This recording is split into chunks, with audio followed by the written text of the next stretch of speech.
Good afternoon, everybody, and thank you so much for joining us. I know it's the first session of Build. Super stoked that all of you could make it out here. My name is Marwan Hadeh. I'm a Senior Program Manager on the Microsoft Flow team. I've been with Flow since its very conception, almost 2.5 years ago, and I'm really excited about how far we've come in the past couple of years. I drive primarily integrations for the team into things like SharePoint, OneDrive for Business, Teams, etc. I also drive our approval strategies, and we'll get into both of that in a little bit in this session. But you're here today to talk about how you can streamline business processes with Flow and Office 365. You're here because your team has a big backlog. So you're an enterprise developer. Your team has a huge backlog of workflows, but not enough time, money, or manpower to implement them. Or you're an ISV, and you need to find a quick way to build a solution for your customer for their data that lives in either Office, in Dynamics, or Azure.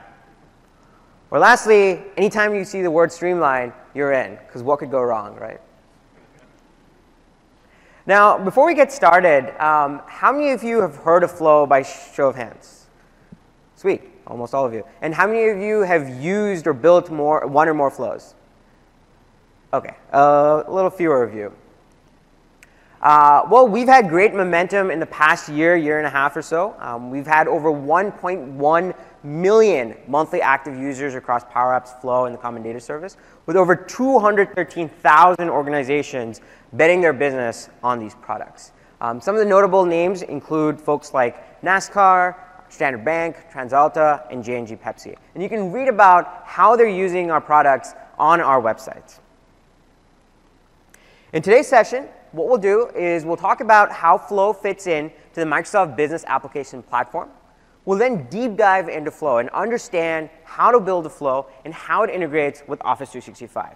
Specifically, we'll look at Flow and Excel. It says new. We'll see what that means. We'll talk about Flow and Teams, and then we'll also talk about SharePoint and Flow, as well as approvals. We'll then also discuss how do you, as a professional developer, plug into this ecosystem through Azure connectors and through Azure Functions and custom connectors. And finally, we'll round things off with a roadmap of where we're headed in the next 6 months. So the Microsoft Business Application Platform. Business software is hard, said everyone who's ever built it, bought it, or used it. I mean, all of us want to deliver a great experience inside of our companies, but we just don't have the time, the money, or it's really time-consuming. And you just don't have great enterprise capabilities within your company. For example, if somebody's in finance and they want to get data from their peers to do some calculations, yeah, they could build an app and they could go to their IT, but the IT is probably going to say, hey, this just doesn't meet our priority bar. Figure out another way to do it. But what we're trying to do with the Business Application Platform is we're trying to change that paradigm. We're trying to put the power of being able to create applications and create workflows in the hands of the people that are closest to that data, the business developers, the citizen developers, the business analysts within your enterprise. Now, we do that with 3 main products. Now, when you think about any modern-day business, there's 3 things that you'd see this business doing. First and foremost, you're trying to measure how your business is doing. You try to understand the key performance metrics for your business. And you do that using Power BI. In addition, once you have an understanding of how your business is doing, you want to set up a way to either pull in data or push out data. You want a way to act on your data. And that's where Power Apps comes into the picture. And then lastly, once you have your processes in place, you want a way to automate things. And that's where Flow comes into the picture. Now, both Power Apps, Microsoft Flow, and Power BI have another layer called the Common Data Service, which is used for holding that data. So you have the Common Data Service for apps on the Power Apps and Flow side. And you have the Common Data Service for analytics on the Power BI side. So this is where if you want a way to pull in data from multiple data sources and hold it in a single place, or if you want a database where you can write your data or you read your data from, that's where these 2 products come into the picture. Now, powering all 3 of these products is a rich layer of data connectors. And that's really the magic sauce behind Power Apps, Flow, and Power BI. It's this rich connectivity to a variety of data sources, from SharePoint, OneDrive for Business, to Exchange, to Facebook, to Twitter, to Instagram, to Slack, to Yammer, and so forth and so on. We'll go through some of these connectors a little later in this presentation. Now, the great thing about all of these products is that it's built on top of Azure, which means that you get the reliability, the scalability, and the compliance that you expect from an enterprise-grade platform. And this platform is built not just for data in Dynamics or in Office, but also for standalone apps. In fact, we're using the same platform for a suite of applications coming out later this year around talent management. So let's talk about Microsoft Flow. Microsoft Flow helps non-developers, the citizen developers within your companies, to work smarter and more efficiently by automating workflows across their favorite apps and services. With Flow, you can set up an automated workflow that helps you get notification. So for example, if your manager sends you an email, you get a push notification on your phone. Or if a file gets added to SharePoint or OneDrive for Business, you can get an email with details about that file and a link to it. You can also use Flow to copy files. Like let's say you're on a business trip and you have your phone set to sync to either OneDrive or Google Drive. Well, when people upload those pictures or when you upload those pictures into OneDrive or Google Drive, you can set up a flow that automatically moves those pictures into, let's say, OneDrive for Business or SharePoint, where you can share it with the rest of your team. You can also use Flow to collect data. For example, you can listen to what people are saying about you on Twitter and put that into something like SQL and connect it to Power BI and spot trends over time. You can also run sentiment analysis on it if you want before putting it into SQL. So you get a sense of what people are saying and how they're saying it. Is it positive? Is it negative? Et cetera. And lastly, you can use Flow to automate approvals. Now, when you think about workflows, approvals is almost synonymous. You almost always hear about it in the same breath. And in Flow, we've made sure that we have a great experience for approvals. Approvals for data in SharePoint, approvals for data in Dynamics, and so forth and so on. When you assign an approval to somebody, we show you all of your pending and sent approvals in a unified approval center. We send you a push notification. We also allow you to respond via actionable messages. And we'll see all of that a little later in this presentation. Now, for those of you that have heard of Flow, I think you've almost always heard us say automated flows. And it's a picture on your left-hand side, automated flows there. So this allows you to create anything from a simple two-step flow to an advanced flow with parallel branches, conditionals, and much, much more. We've recently also added business process flows. And this is something that we're working on. It's still out in some of our early preview environments. We'll be rolling out soon. But the idea is to have business process flows with almost these stages, a stage-like UI that allows you to move from one stage to another, almost like a state machine, depending on changes in your data hosted in the Common Data Service or in Dynamics. So today we'll be focusing on automated flows. So let's understand what makes up an automated flow. Now, there's two fundamental concepts when it comes to any workflow. The first one is a trigger. It's the event that kicks off your flow.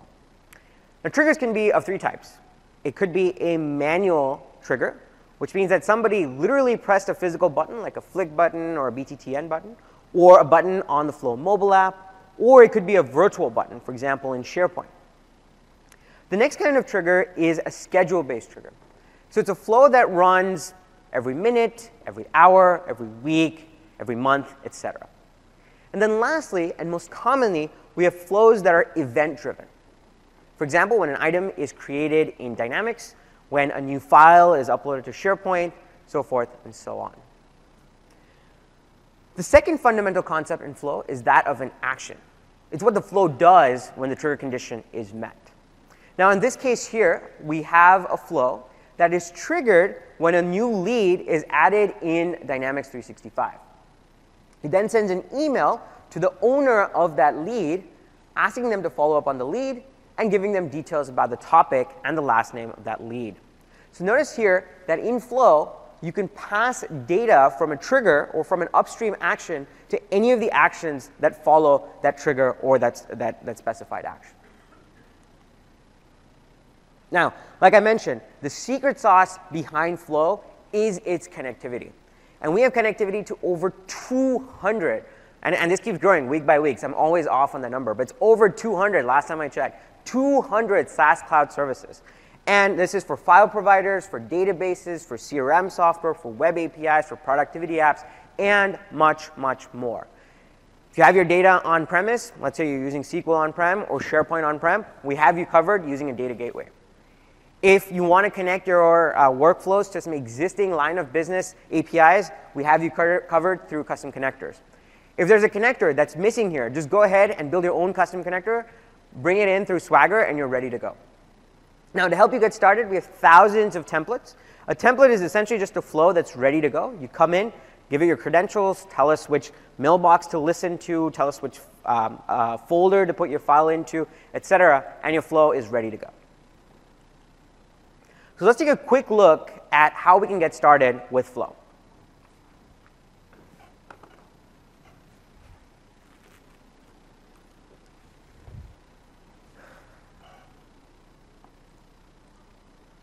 OK, so I'm here in the Flow website. I'll give you a quick tour here. You can get started with a variety of template collections as well. We have these collections sorted by the type of scenarios you're trying to achieve. So for software developers, for HR, to improve your productivity, to do classroom tasks as well. You can see all of the different services. Like I said, last time I checked it was 200, now it's 221. The number keeps going up. Now, the great thing about Flow is that it's not just restricted to 1 or 2 steps. You actually can add as many steps as necessary. You can have branching conditions. You can have looping and much, much more. So what we're going to do here is we're going to instantiate a template. So save Office 365 email attachments to OneDrive for Business. Because it's really hard. When somebody emails you and they send you an attachment, it's really annoying because it's so hard to find that attachment in your inbox. So what this allows you to do is whenever you get an email and it has attachments, just puts it into OneDrive for Business, a specified folder, so you can go in later and search for it. Now, this is actually one of our most popular templates. As you can see, it's been instantiated many, many times. And I will quickly just update my connection.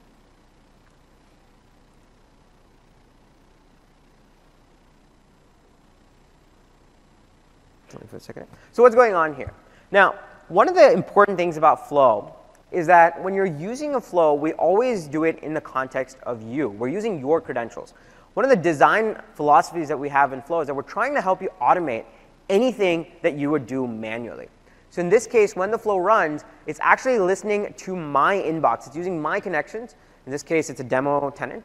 But it's using my connections for Outlook. It's using my connections for OneDrive for Business.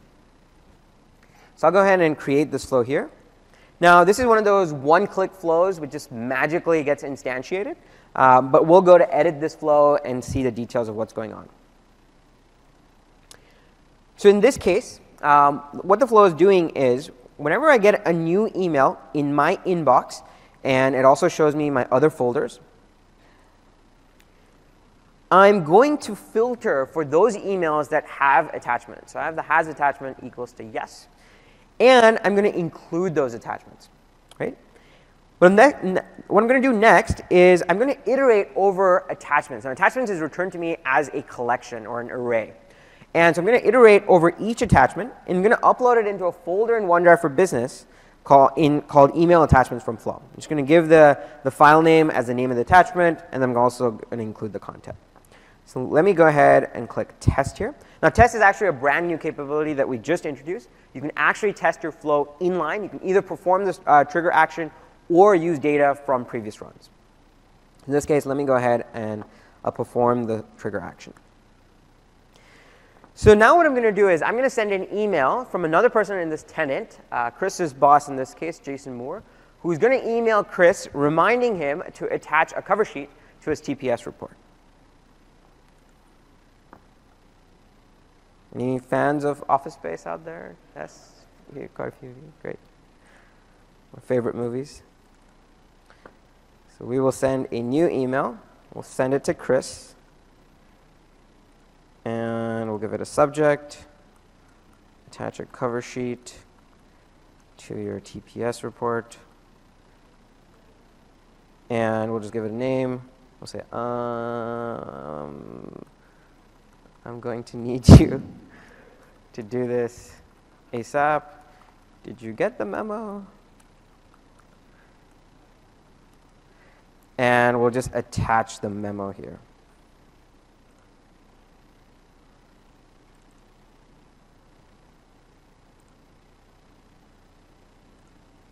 And we'll go ahead and send that. Now, as soon as that's sent, what the flow is doing is it's listening for a new email in the inbox. And within a few seconds, as soon as it's received, it tells me that the flow run succeeded. It also tells me how long the flow took, 1 second for reading the particular email, and another second for creating the file in OneDrive for Business. And if I switch over to OneDrive for Business, there's a new folder created, and lo and behold, I have that file that was uploaded into my folder in OneDrive for Business.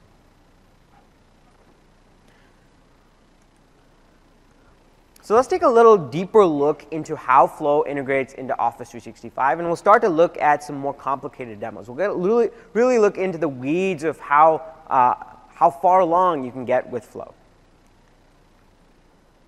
Now, before we do that, I wanted to introduce a new concept that we've added in the last few months. You can now write expressions within a flow.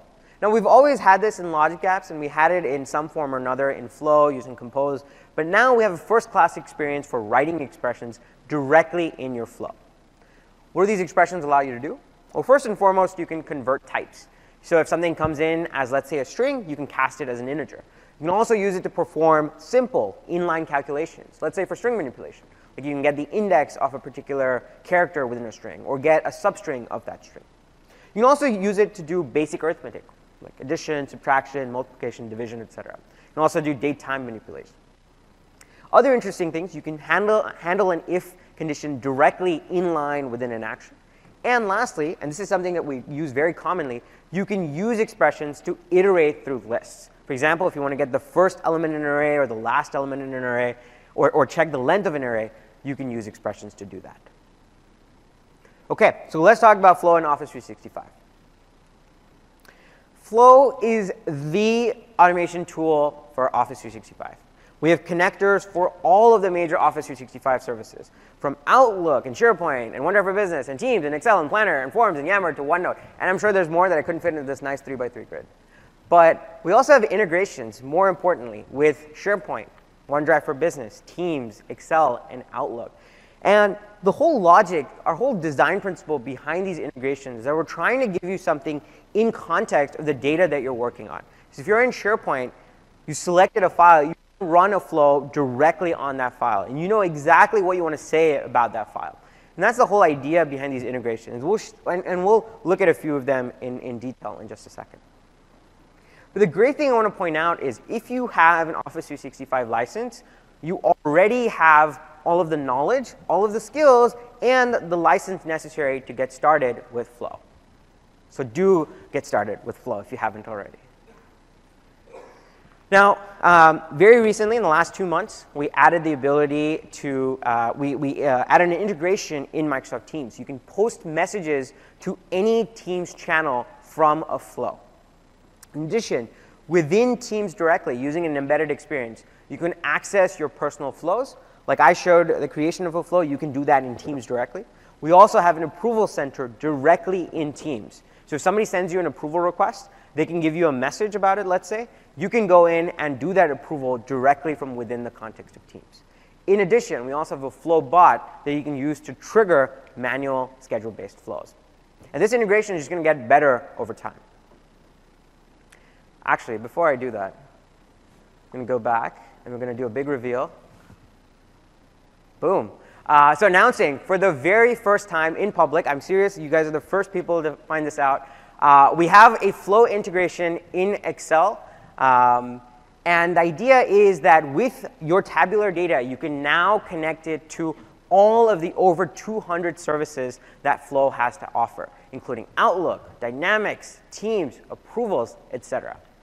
How do we do that?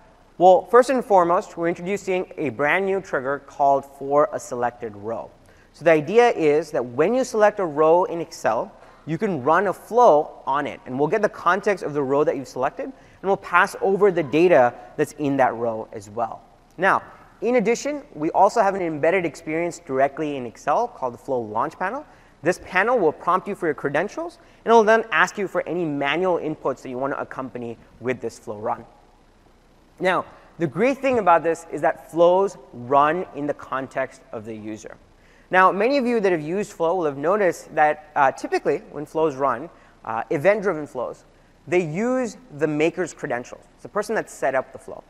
Well, with manual flows, you can actually specify that the invoker gets to bring in their own credentials.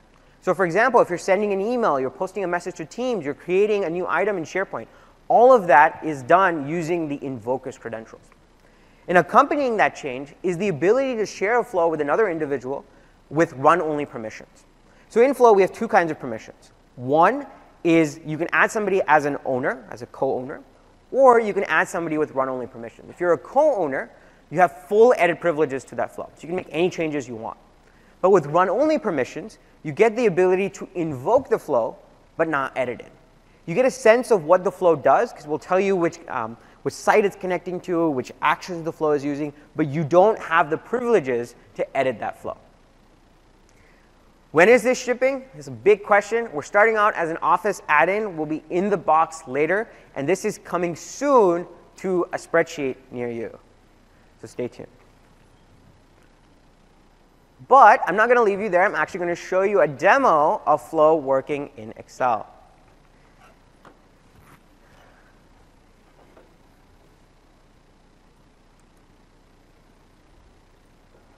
OK. Now, let's imagine that I work for a large renewable energy production company called Cronus Energy. And what Cronus Energy does is essentially we have commercial analysts that figure out what are the energy targets that we need to meet for this week, right? As part of this process, I establish what are the targets I want to meet to generate the right amount of revenue, the right amount of profit. I also want to provide for my company what is the minimum energy below which I'll be assessed a fine by the government, and also the max energy above which I just simply won't get enough demand for my energy. Essentially, I'm a commercial analyst. I've put in all this data. What I now want to do is I want to send this data to my ops team. And my ops team is working in SharePoint. I also want to send them an alert so they can go in and act on this data as soon as possible.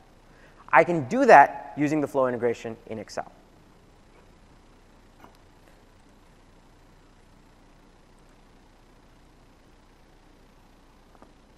So, So under the Data tab, we have a new menu called Flow. We'll click on that. And this is actually an embedded iframe directly within the context of this Excel spreadsheet. Now, I'm using Excel Online, but you can use Excel Desktop as well. Now, what you're seeing on the right-hand side here are a couple of flows that I've set up that run on this spreadsheet and on this table. In addition, I can also get started from a blank flow, which just gives me the trigger for a selected row. Or I can also get started from a series of templates. Templates that allow me to send an email for a selected row, to create another row in a spreadsheet, to send a row for approval, to create a contact in Dynamics, put it into Visual Studio, upload to SharePoint, etc. So what I'm going to do here is I'm going to take my existing flow, and we're going to modify it a little bit. Now, notice how all of this is within the context of Excel. I'm not leaving to go to Flow. All of this is embedded right within my spreadsheet. So I'll go ahead and click Edit. Now, what this flow is currently doing is, for a selected row, I'll expand this.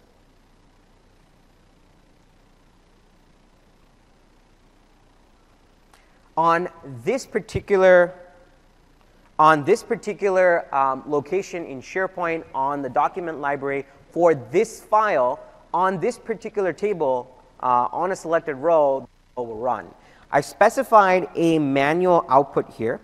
Now, what are manual outputs? Essentially, these are things that I can prompt my invoker for. So in addition to sending this row data, I can also ask for like an optional message. I can ask them for an email address to send an email to, or I can ask them to upload a file, for instance. So in this case, what I've done is I've added a text input called message. This is what I'm going to use to send to Teams a little later in this flow.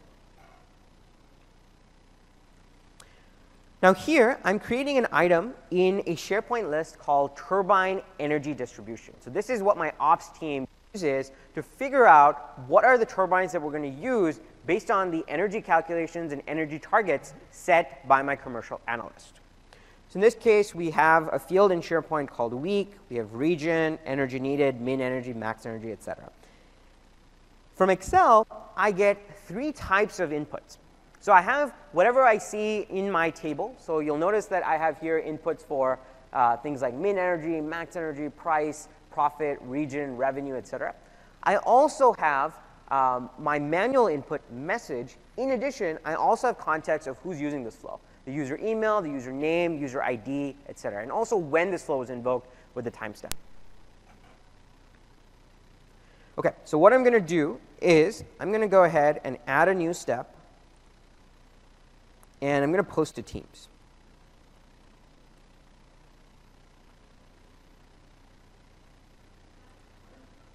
Sure. Let me just finish this demo, and we'll get to a question. Oh, sure. Yeah. Sure.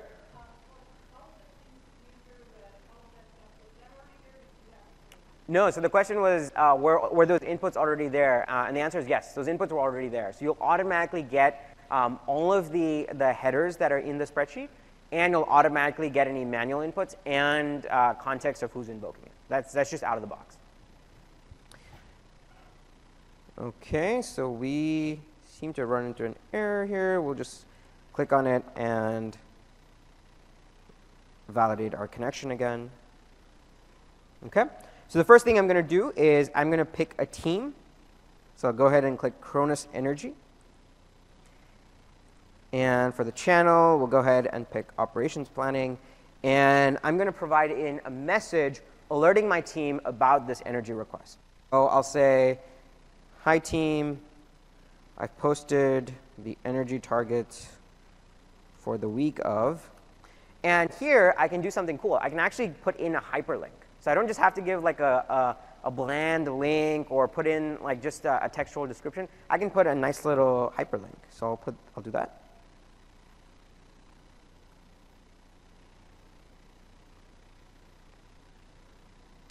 And what I'm going to look for is link to item. There we go. And we'll just put in the week.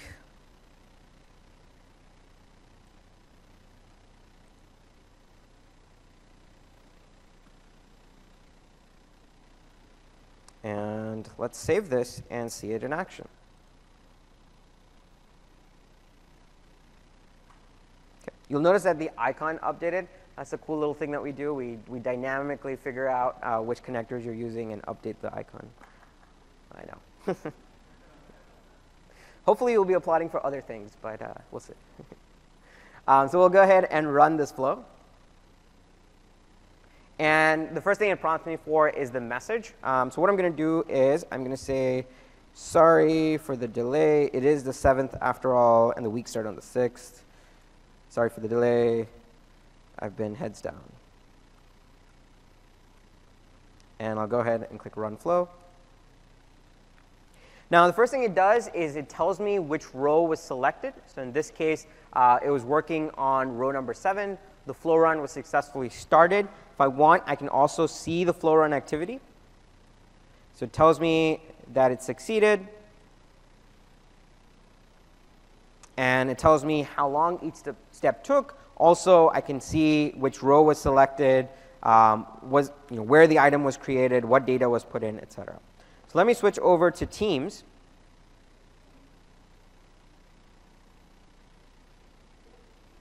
And I should see the message being posted. There we go. Hi, team. I've posted the energy. Let's try that again.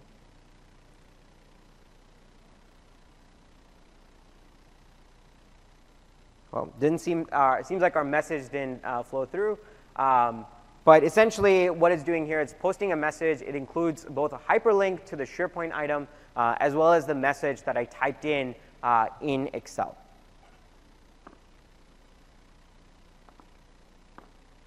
If I switch over to SharePoint and go into my turbine energy distributions, I see that a new item was added. So this is one that was just created a few seconds ago for the week of 5/6 to 5/12. You'll notice it has all the information that was in my Excel spreadsheet. So it has the region, it has the energy needed, the min energy, max energy, turbines, etc. Actually, I know exactly why the message didn't get passed through. It's because we didn't include it in our flow.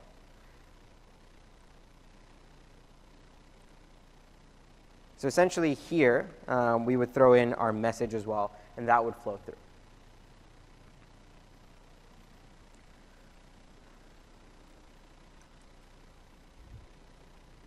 So using this integration in Excel, like I showed, you can move your data from Excel to a wide variety of sources. I showed SharePoint and Teams, but imagine that you can use this for a wide array of things. Now, no conversation about Flow in Office 365 would be complete without talking about SharePoint. And SharePoint loves Flow, and Flow loves SharePoint. It's not just us saying it, but the SharePoint team says it as well. And this love comes in two shapes. One is by virtue of a connector. So we have triggers and actions for both lists and document libraries. Here on the right-hand side, you'll just see a few examples of those triggers and actions. So we have triggers, for example, for when a new file is added, when a new item is created, when an item is modified, when an item is deleted, etc. In terms of actions, you can create a new file, you can delete attachments, delete files, etc. I'm pleased to announce that just last week, we released the item deleted trigger. A lot of people have been asking for that. We also added support for sent content approval status. So those of you that are using content approvals in SharePoint, you can now use Flow to change the status. And lastly, we also have an HTTP REST action. So if there's something that we don't support in the connector, you can use the HTTP REST action to go in and leverage any of the APIs that SharePoint offers in its REST API. For example, if you wanted to do and change the item permissions, you can do that right away. In terms of what's coming, in terms of what we do have additionally, we have read-write support for native SharePoint column types like people, choice, lookup, taxonomy, and attachments. Coming soon, and we've heard from a lot of you that you desperately want this, is the ability to write for multi-value types. So if you have a multi-value choice, multi-value lookup, you'll be able to write to. And believe me, like, we're working on this. I've seen it work in a preview environment. It's coming. We know a lot of you have asked for it. A little later down the year, we'll have native support for setting permissions on items. You can do that today with the HTTP REST action, but we're going to make it easier as an explicit action in Flow. And then a little later, we'll also have the ability to move files between document libraries and sites. Now, the other focal point of our integration with SharePoint is how we're integrated directly into modern lists and libraries. Now, there are two types of flows that you can create directly from within SharePoint. One, flows that run in the background, and two, flows that run on a selected item. Just like in Excel, we have a launch panel that shows up in SharePoint lists and libraries that allow you to create a flow that prompts you for information. And just like in Excel, you can run as the user starting the flow. In addition, and this is brand new, this is so new that it hasn't even rolled out everywhere. It's rolling out this week. You can share flows with lists and libraries. Now, why is that important? Because up until today, you could only share a flow with a user or a security group.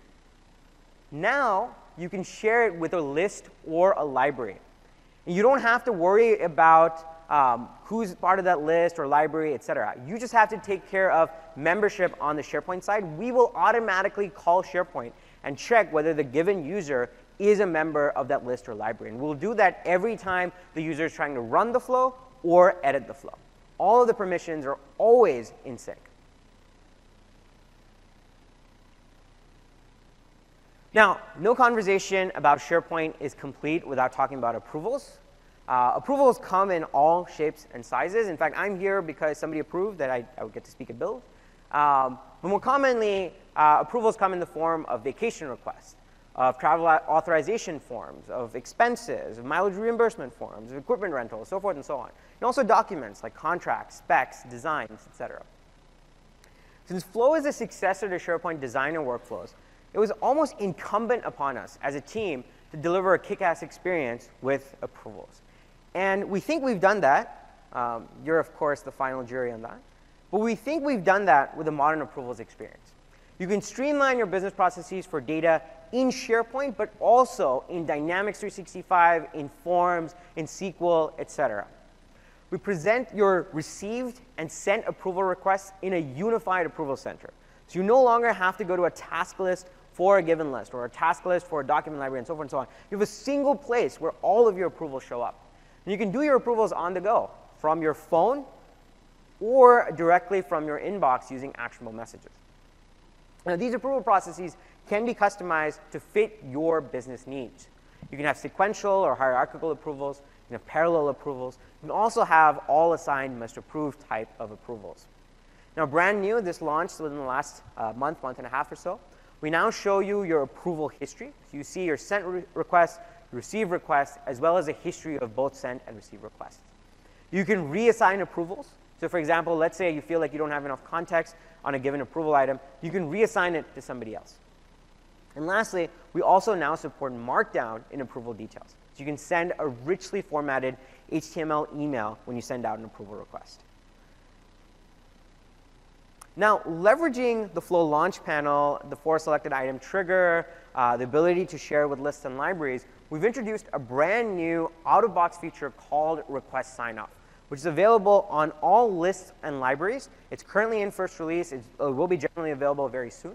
But the idea is that you can instantiate a flow with zero setup. So you just go to Flow, you select a document, go to Flow, Request Sign-Off, enter in your credentials, and the flow is ready to go. You get a launch panel that prompts you for an approver and a message. And then as that approver responds to that message, the status is tracked in a sign-off status column, and the initiator gets an email with details about what that approver said. Let's take a look at that in action.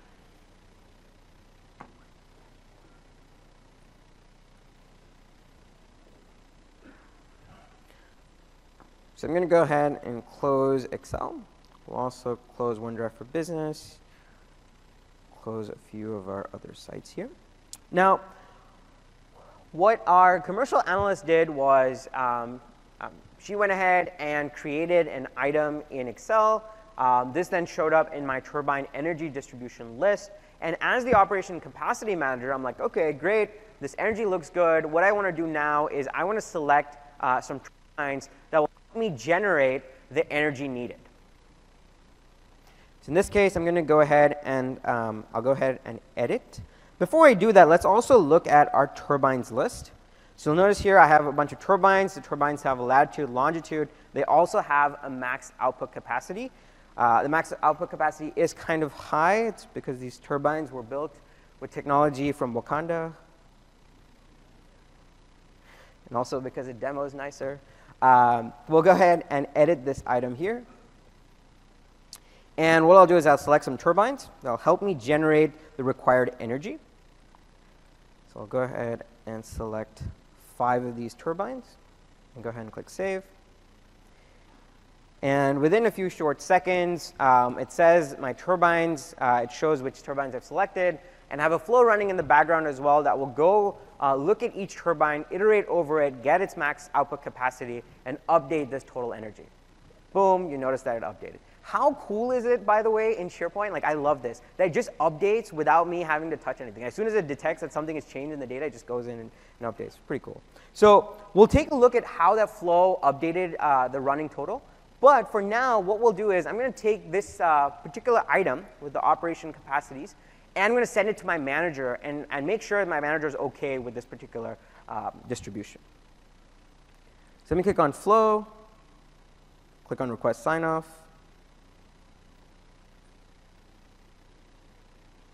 And I'm going to put in an approver. I'll go ahead and use Jason Moore again. Say, hi, Jason. Could you please review this week's turbines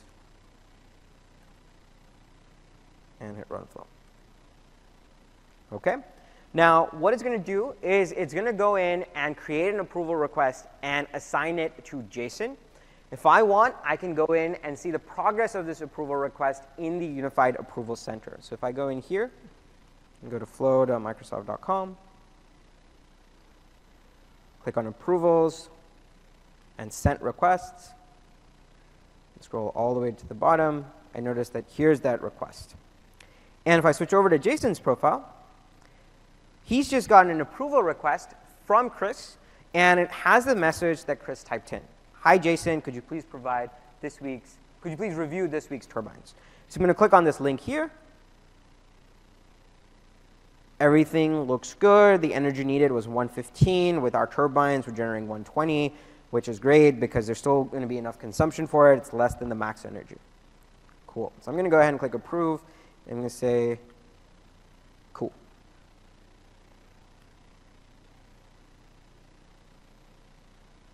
Jason is a man of few words.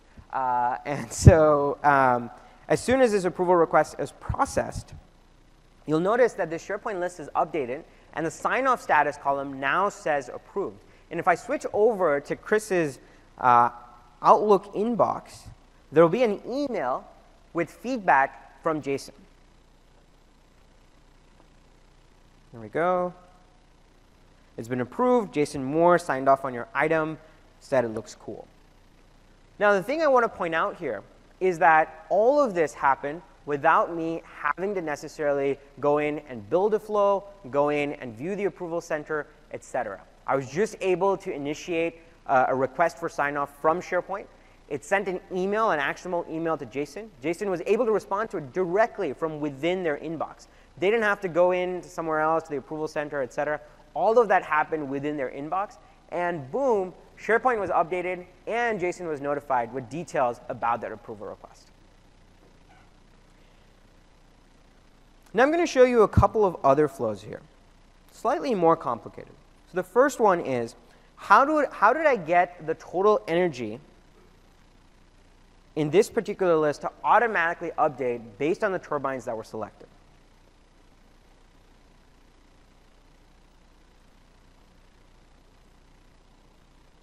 So we have a flow that runs when an item is created or modified. So it doesn't really matter to us whether it's somebody just made a tweak or if it's a brand new item.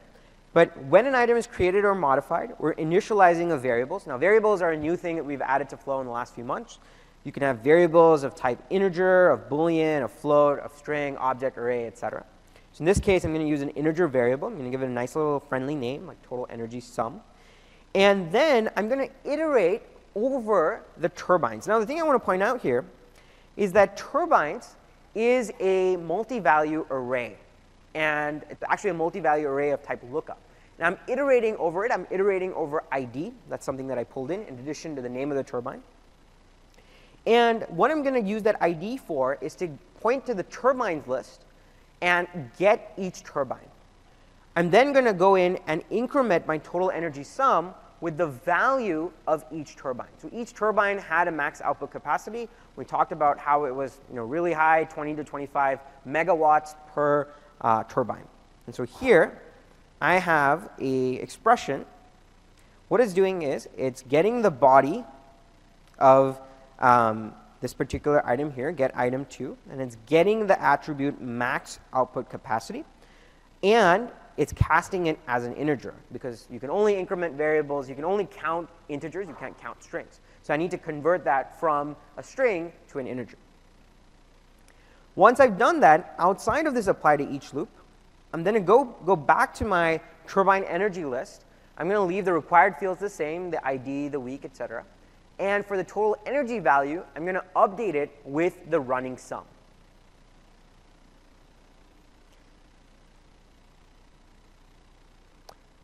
So we'll look at a flow that succeeded. So in this case, we'll see that it was iterating over each turbine. And so in this case, in run number 1, it was going to turbine 1, and it incremented the variable by 25.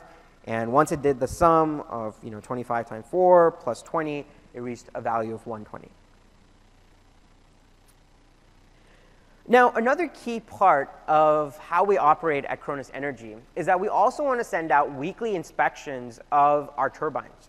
So there's an inspection officer that goes in, looks at a turbine, and sees if there's any faults, takes any pictures, etc. What we then want to do is we want to send out a weekly digest of all of the inspections that have been conducted in the last week. I can do that using Flow as well. So if I click here and go to Edit Flow. So what I'm doing is I'm running a flow, a recurrence-based flow. Remember how I said there's 3 types of trigger types? We've looked at event-driven, we looked at manual. This is third one, recurrence. This flow runs at 9 a.m. on Monday every week. And I can fine-tune it if I want. I can fine-tune it to run every day. I can fine-tune it to run every other day, etc. I'm going to get items from turbine inspections. Let's look at that turbine inspections list real quick. So here it has the week, it has the turbines, the last inspection date, repair required, etc. Okay, so it's going to get items. Now here, I'm using an OData filter query. That's another thing that you can do in Flow. You can hone in on the data just the data that you need.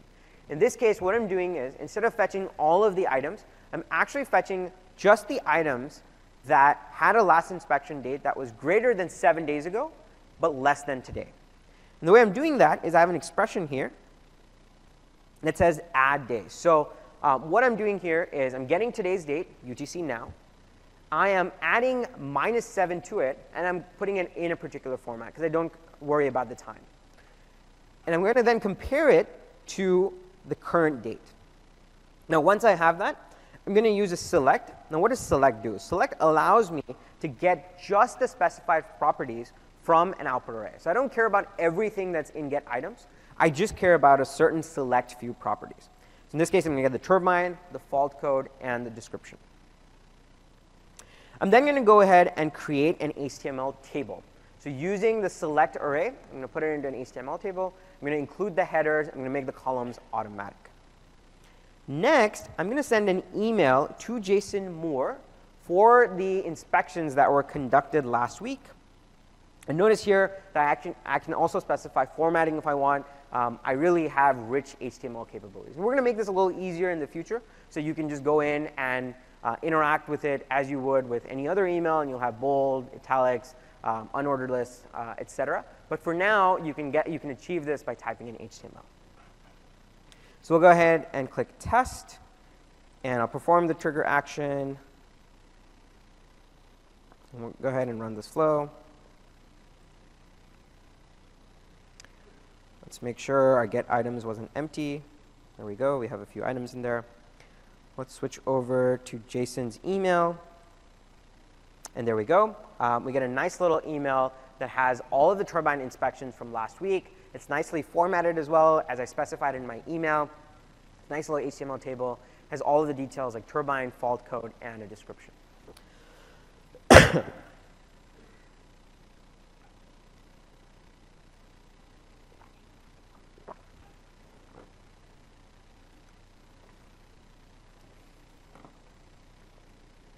Now we're going to change gears a little bit.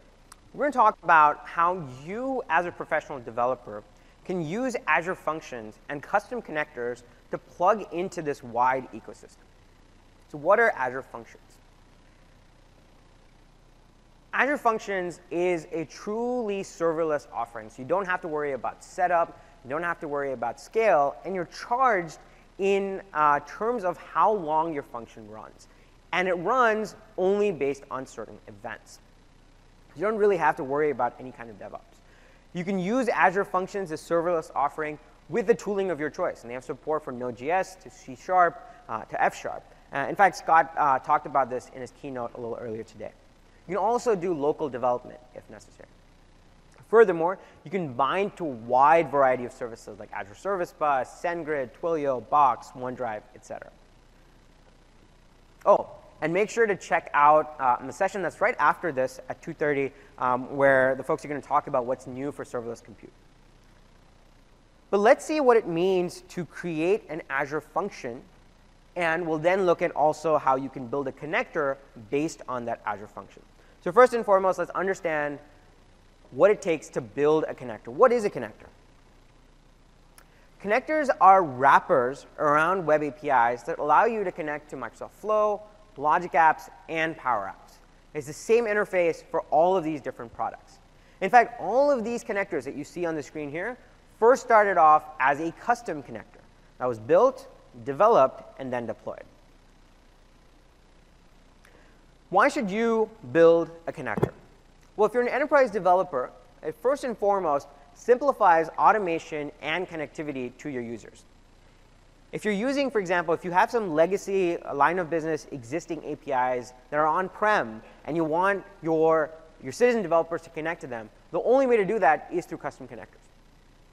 If you're an ISV, you can use custom connectors to expand the number of services that you integrate with.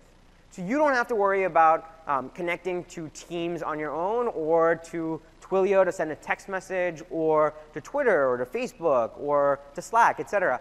All of that can be taken care of you by virtue of an integration with Flow. You can also use it to increase your adoption. You, as a connector, you instantly get access and you're instantly shown to all of the 1.1 million users that we have for Flow, Logic Apps, and Power Apps. So how do you build a connector? Well, the first step is to develop a custom API. You then validate it and share it within your tenant. Once it's ready for prime time, you then submit it for certification. And there's a link here, aka.ms/API connectors, that you can go to understand what the requirements are and how the certification process works. There's only two requirements when it comes to building a custom API. Have a service with a REST API, and use a supported authentication type, like API key, basic auth, or OAuth 2. So what I'm going to do is I'm going to show you how to register an Azure function as a custom connector and then deploy it within your organization. So we won't actually publicly deploy it, and we'll see why in a second, but we'll at least understand what it takes to deploy it within my tenant.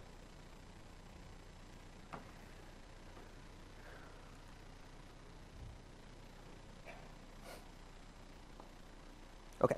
So what we've done so far with our Cronus Energy demo is that we had a way for our commercial analysts to submit energy targets. We had our capacity manager or our ops manager go in and determine which turbines to use. We then had some turbine inspection officers go in and do inspections. And then these weekly digests were sent based on these inspections. What we now want to do is we want to determine whether it's cost effective to send out a technician for repairing a turbine. Because, for example, if it's 3 a.m. in the morning, you don't want to call a technician and send them out. It just might not be cost effective. You can wait until the end of the week because you're still generating enough energy to meet that minimum target that's established. So what we're going to do is we're going to build an Azure function that helps us calculate the cost effectiveness of sending out a technician for repair. I'm going to switch over here to the Azure portal.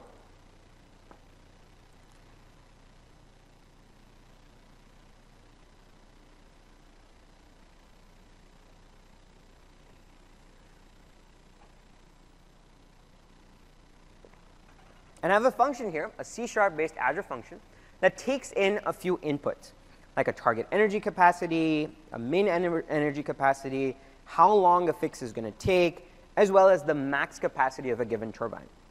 Now, based on these inputs, I'm going to do some complex math. I'm going to calculate the lost output, which is just turbine capacity times the amount of time the fix is going to take, plus 3 hours, because a company just takes 3 hours to send people out. We're in northern Canada, and we're going to some remote areas, so it takes some time to get the technicians out. In addition, I also have a cost to fix.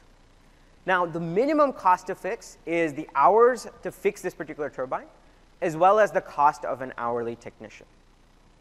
Now, what I'm going to do is I'm going to check if the target energy capacity minus the lost output, so as a result of the turbine being down, am I below the minimum energy capacity set by the government? If I am, I'm going to be assessed a fine of $10,000, so I better go out and fix that turbine as soon as possible. If not, the lost output is still greater than the min energy capacity. I need to fix it, but not right away. I can wait for the weekly inspection. Now, the cool thing about Azure Functions is that when you click Run, you can actually test your API. So here I have some test values, 115, 100, 12, 20. And when it runs, it tells me that, yes, it is essential for me to fix this particular turbine, and also gives a cost to fix, which is $13,000. Now what I want to do is I want to take this Azure function and I want to expose it as a custom connector so that the citizen developers in my organization, those that are building Power Apps in Flow, can easily connect to this API. Now I don't want to expose them to the complexity of this API. I don't want them to understand that these are all the inputs and outputs and what have you. I want to make it as simple as possible. And that's where the custom connector comes into the picture. Now, right out of the box, functions allows me to export something. So if we go into platform features and API definition, it allows me to export this Azure function directly as a custom connector into Flow. Now, because we're using a different tenant, we'll actually use a different method to go in and create a custom connector. Let's go to custom connectors. We'll create a custom connector. Now, you can start from blank. You can open an API file, or you can import an open API from a URL, or you can import from a Postman collection. For those of you that are familiar with open APIs, it's also called Swagger in common vernacular. So we'll go ahead and click import an open API file. We'll give it a name like Cronus Energy Demo.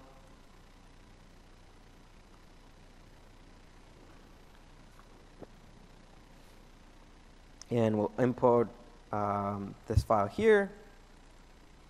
We'll go ahead and click continue. Now, the first thing that it pulls in is an icon background color and a description. So this API determines whether it's cost effective for Cronus to send out a technician for repair. And I'll just quickly show you what that file looks like that I imported. So you notice here it's fairly blank. The custom connector experience that I'm showing you is actually going to help me populate this entire definition here. So for now, I'm just starting with the title in terms of which endpoint I'm connecting to, as well as a description. Okay, so let me go ahead and go to the next section around security. Now, as I mentioned earlier, there are 4 kinds of authentication types that are supported. You can either go with no authentication, basic auth with a username and password, an API key, or you can also set up OAuth 2 if you want to use, for example, AD or Facebook or Twitter login. So for the sake of simplicity, I'll go ahead and click on no auth. Next, we'll add an action. So this is where I get to define my triggers and actions. So in this case, I'll add a new action. And I'm going to open up a quick cheat sheet here to just get these nice little descriptions.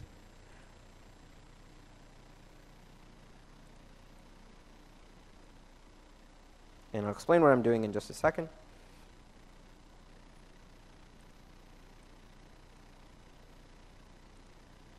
So what I've done is I've created a new action called check cost effectiveness of repair. I've given it a nice little description. This action determines if a technician should be sent for repair, and I've given it a unique operation ID. I can also set its visibility. Should it show up by default? Is it an internal method? Should it be under a see more menu? And go ahead and mark it as important. The next thing I'm going to do is I'm going to import in a request. So I can import from a sample. Now what I'm going to do is I'm going to click on get here. And we'll just get our URL from our function.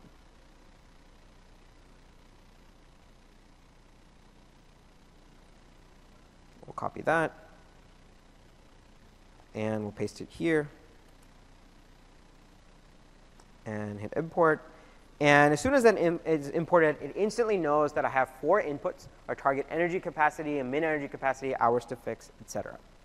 Now, for the target energy capacity, I can actually go in and modify it and make it a little bit more user-friendly. So I can say this is the desired energy capacity in megawatt hours. And I can give it a summary as well and give it a nice little name like target energy capacity. If I want, I can specify a default value as well. So that's when used in Flow or Power Apps, it instantly comes with that value. Now I can say whether it's required or not. It's required. I can determine its visibility, say it's important. I can also change its data type. Is it a string? Is it an integer, a number, Boolean, or array? Now the reason this is important is because based on these values, the workflow designer will tailor the experience accordingly. So for example, if I set it as an integer, we'll have some kind of validation in place that prompts the user to enter in other number values or other integer values. It will automatically filter out any string values. So leave it as a string. Now I'll do the same thing for my response as well. So I'll go ahead and click here. We'll import from a sample. And what I'll do is I'll switch back to Azure Functions, click Run here.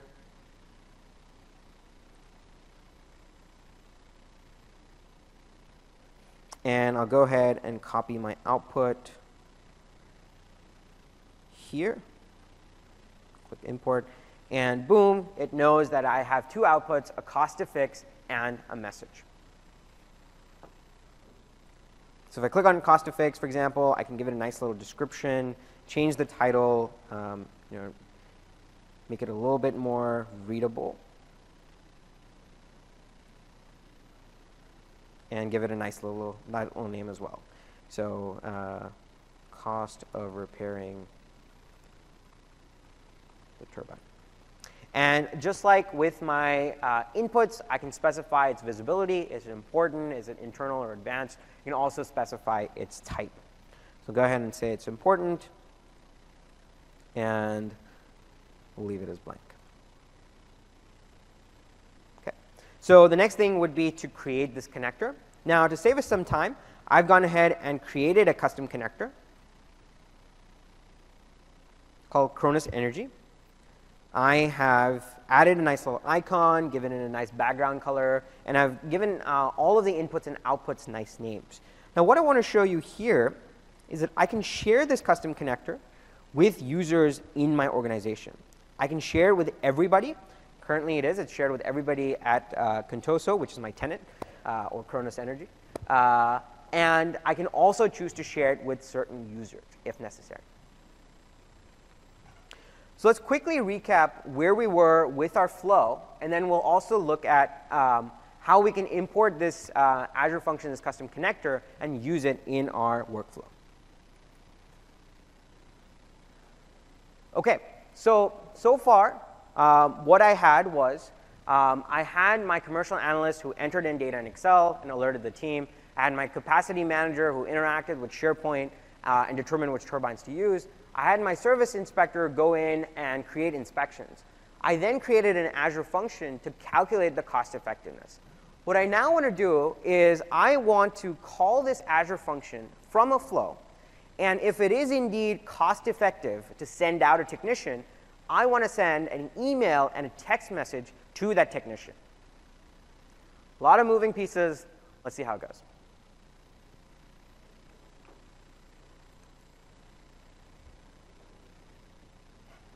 So I'll switch over to my flows. I have a flow here called to fix or not to fix, since that is the question. So the trigger is when an item is created. So when a new turbine inspection is created, I'm going to check if the repair required is set to yes. So my turbine inspector, when they looked at that particular turbine, did they say that this particular thing is broken? What kind of fault code is it reporting? And most importantly, is the repair required field set to yes or true? If it is, I'm first and foremost going to get required energy. So I'm going to go in and go to the turbine energy distribution list and understand what was the energy required for this week? What were my targets? I'm also going to get the turbine information for a given turbine. So again, I'll use the turbine ID field. Now, the beautiful thing here is I'm actually using lookup fields. Again, turbine and week are lookup fields that are included as part of my turbine inspection list. Now, based on that, I'm going to check the cost effectiveness of repair.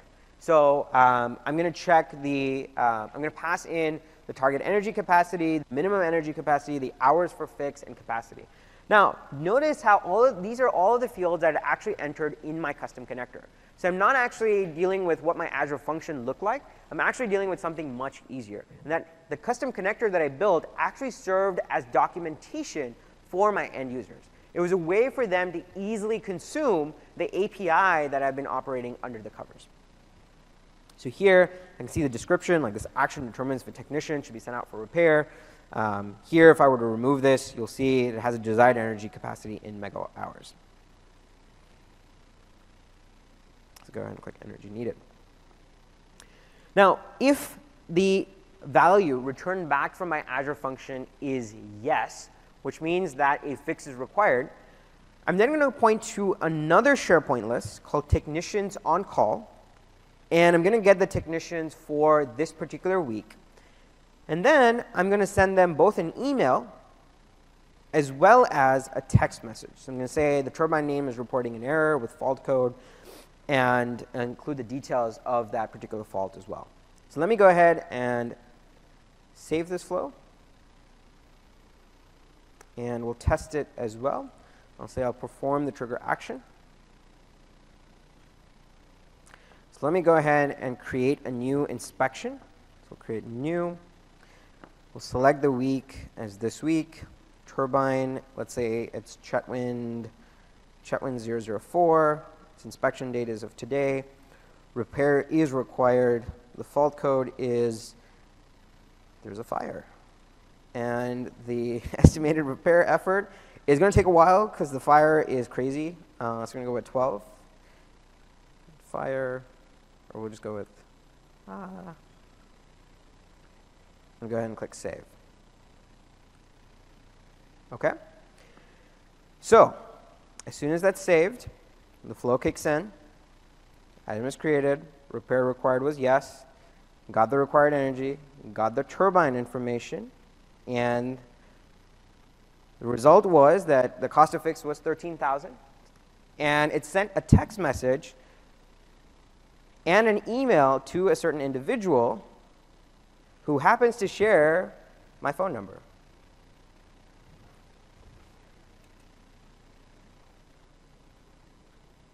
And there you have it. Chetwynd 004 is reporting an error with fault code 300, fire, and the details are And so a lot of moving pieces there, but I want to point out that Flow is able to connect to a variety of data sources, from SharePoint to email to Twilio, as well as our custom connector that helps calculate cost effectiveness of making that fix. Yes?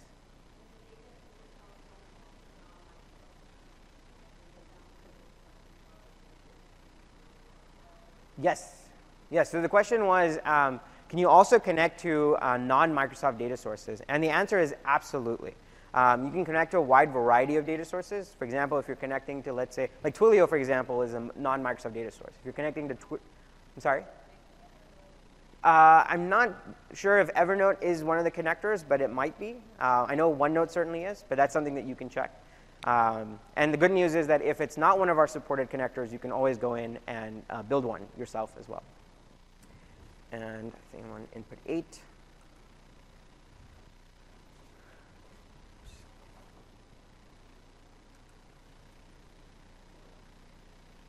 So let's recap real quick what we did. So we had a SharePoint list for turbine inspections. I had a flow that was watching for changes. I then called an Azure function to calculate the cost effectiveness of that particular change. And then I found out who's on call in SharePoint. And I sent them both an email as well as a text message with details from my SharePoint list about what went wrong. Now, we talked about how you can build a custom connector as one way to plug into the ecosystem. Another way to plug into the ecosystem is by embedding Flow. So inside your website or application, you can host an iframe of Flow templates. You can also log the user in and show their specific flows tied to your service. That's what we do, for example, in Excel. And you can run or invoke a particular flow as well. In addition, you can also see an embedded view of the approval center filtered for your service. And that's something that we've done in Teams. It's something that we'll be doing in SharePoint as well for content approvals. You can read a little bit more here, aka.ms/flow-embed. So let's talk a little bit about where we're headed in the next few months. Now, I'm not going to talk about everything because we're a busy team, we're an agile team, we're shipping a lot almost every week. But I do want to point out a few highlights. So very soon, we'll be allowing you to customize the from and also include attachments in your modern approvals experiences. We'll have the request sign-off flow for SharePoint Online. We'll also have multi-value read-write support in SharePoint. And we'll also be including the Excel integration directly in Office. A little later, we'll have rich HTML text editors to help you write your emails.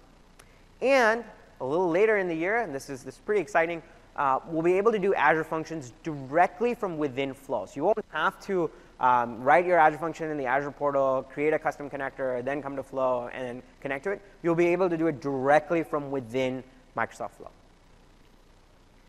So I'd encourage you, if you haven't tried it already, to try Flow using the community plan. You get an environment. It's actually fully featured, so you get access to our premium connectors as well. You get the common data service. Essentially, it gives you all the bells and whistles of the full Flow license. But the only thing you can't do is you can't share your Flow with other users. But you can at least get an understanding of what the platform has to offer. So the link there is powerapps.microsoft.com/community-plan.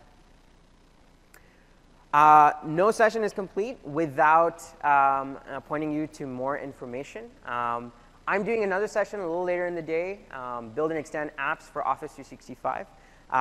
Content will be very similar. Jokes might be different. But on a serious note, we'll be talking a lot more about Power Apps. So I showed turbine inspections. We'll talk about how you can build an app for turbine inspections. We'll look at a few different examples as well on the Flow side. Tomorrow, one of my teammates, Steven, is doing a session on automating business processes and approvals with Microsoft Flow, so he'll be deep diving into both of those.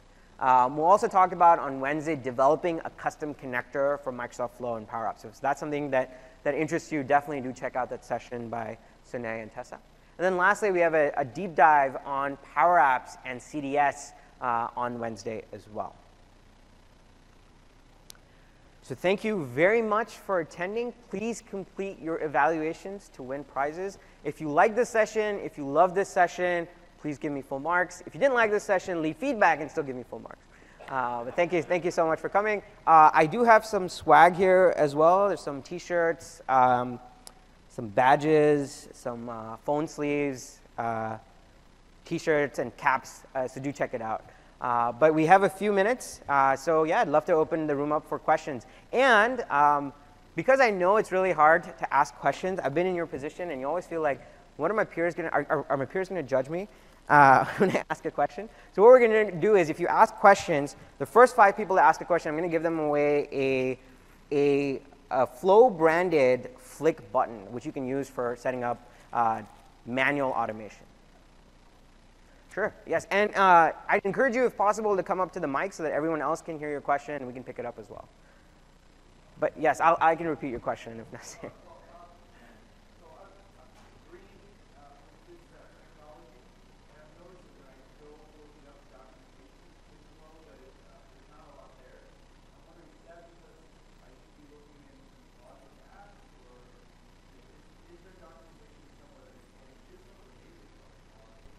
Sure. So the question was, where can I go for documentation? So docs.microsoft.com has some great documentation around Flow. You can actually get, and it's categorized by, for beginners, for intermediate, for advanced. Another source that I'd point you to also is the Flow community. So if you go to flow.microsoft.com, go to Learn, we point you to our community. That's a rich treasure trove of data as well. And that also has links to our tutorials. So I'd say start from the Flow website, go under Learning. You should be able to find things. We're also on YouTube as well. We've done a lot of guided learning videos to help you get started. So I think that's a great resource to get you bootstrapped with Flow. And I'll give you one of those flicks. Yeah. So yeah, interesting question. What do they do? So essentially, you can use a flick to kick off a manual workflow. So for example, you can press that button and you can say, I've entered the building. Or if you plug it to IoT, for example, you can use it to kick off a process. So essentially, what it does is it serves up a trigger, a manual trigger, and you can use it to kickstart your workflow. Just like I did for SharePoint, like when I selected an item, this allows you to just do it in the physical world. You press a button. Yes? You mentioned the free community version or whatever that was. Yes. So is there a per user license fee? What's the cost of using this? Sure. Yeah, so the community license is more for just trying out and getting started with Flow. But Flow is included as part of Office 365 and Dynamics 365 for most of the SKUs. So what that means is if, for example, you have an Office 365 license, like let's say an E3, each license gets 2,000 Flow runs per month per user, and it's pooled together. So So if you have, let's say 10 users, it's 2,000 times 10, you get 20,000 runs. We also have a separate offering called Flow Plan 1, which gives you access to our premium connectors. So with Office 365, out of the box, you get connectivity to just the O365 services and some other free ones. With P1, you get access to our premium services. And you can also get a P2 license if you want admin capabilities as well. And that's an add-on to the existing 365 licenses. That's correct. That's correct. So the Flow Plan 1 and Plan 2 are on top of your existing O365 license. That's correct. Got it. Yeah. Thanks. Thanks. Yeah. Yes. Sure. Sure. Absolutely. Absolutely. I'll just do this. Yes. Thank you. Is that the one you're looking for? Okay. Yes.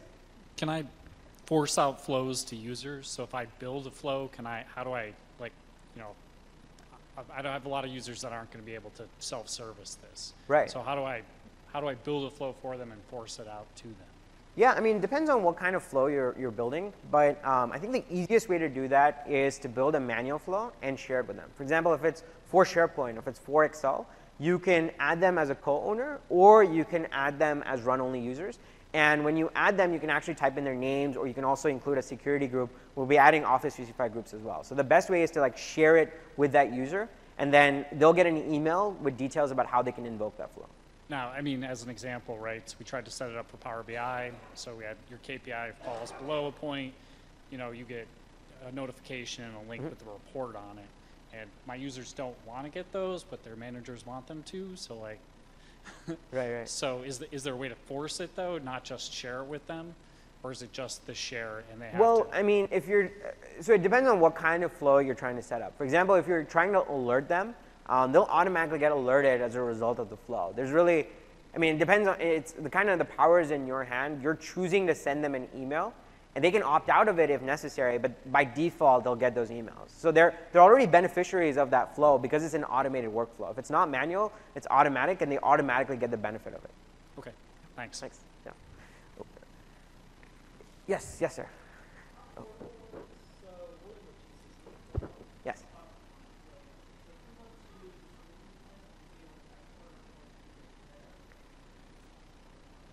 That is a good question. So yes, you're correct. And the question was, what about Flow in GCC, and can you export these out to a different environment?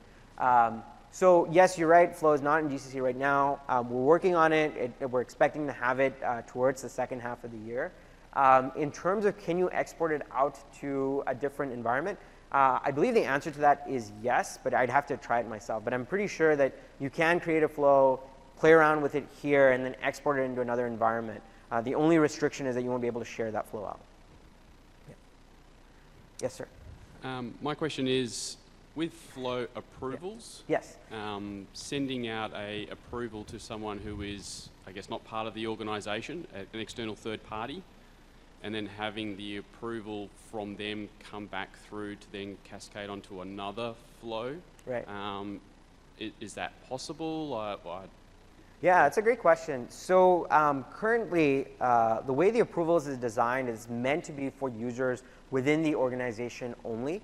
However, we do allow you to send what's known as an HTML email with options to people outside of your tenant. So it's similar to approvals, but we don't know the identity of who you're sending it to, so you don't get the benefits of push notifications and having it tracked in an approval center and that sort of thing. But you can send them an HTML email, and you can do the tracking yourself, for example, in SharePoint or SQL, et cetera. So there is a workaround that you can use. Okay. Yeah, great. I'm going to take one more question, and then I'll actually stand outside because I want to allow the people that are coming in after me to set up as well. But yes, sir. So I was just going to ask, is there a certain SLA for flow? So like you were mentioning, kind of like an important type of a task there when your demo, right. If it just decided not to work one day or was really slow, is there a service level agreement for that? Yeah, I mean, our SLA is definitely, we strive for 4 nines, 99.99%. Oftentimes you will run into issues. But typically when these issues occur, they're actually due to the underlying data source. So for example, Twitter, for example, sometimes we get throttled based on sending too many messages. And that's really just dependent on the individual API rather than the service as a whole. But you can be rest assured that for the Microsoft Flow services itself, or the O365 services, there's really no throttling. So it's very rare that you would run into any issues. Okay, thank you. Yeah, thank you. Oh, yes.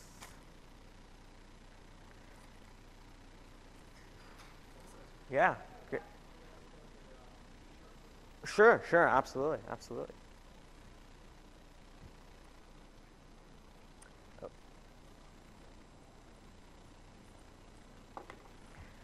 Well, really appreciate you, coming and honoring me with the first session at Build. Thank you so much. Thanks.